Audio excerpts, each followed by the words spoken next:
Il y aurait des choses à faire en se regroupant, oui, les forces de l'ordre ou des juristes ou des avocats, bien sûr intègres, qui sont pas dans le système, qui subissent, qui refusent de céder à ces chantages ou ces pressions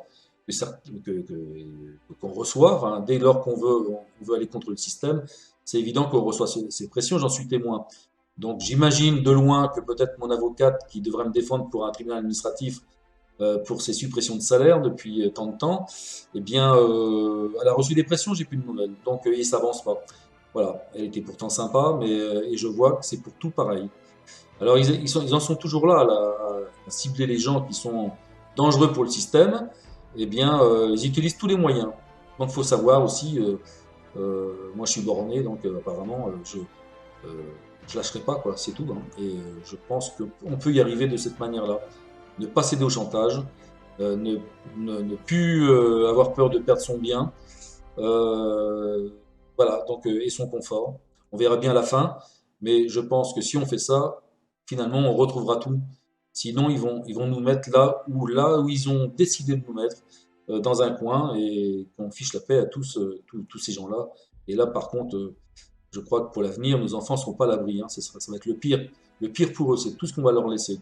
On n'a pas le choix. Il y a toujours eu des guerres. Là, c'est pas une guerre de sang. Il y a quand même, on va être, je pense qu'on va être surpris du nombre de suicides qu'il y aura eu en fin de course pour ce qui nous arrive actuellement.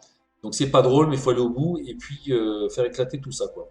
Et assainir cette justice qui est complètement complice de ces tueurs. J'ose le dire, dans mon administration, il y a des vrais tueurs qui n'hésitent pas à vous mettre une pression pour que finalement vous mouriez au bout. Effectivement, mais que ce soit pour les enfants, que ce soit pour nous-mêmes, nous avons tous et tous des droits, mais aussi des devoirs.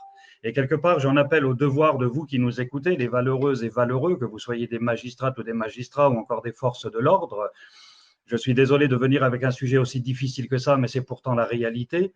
Il y a une petite fille qui vous attend, mesdames et messieurs les forces de l'ordre, vous qui avez prêté serment de protéger et de servir. Petite fille qui a 4 ans et qui est déflorée à l'âge de 4 ans vaginalement et analement. Je veux dire que vous vous sentiez aussi peu concerné par les drames humains, par cette vie qui est déjà détruite à l'âge de 4 ans. C'est quelque chose d'absolument scandaleux.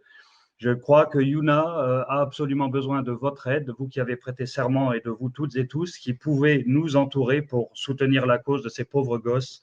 Et nous avons besoin de vous lors de prochaines manifs contre la pédocriminalité.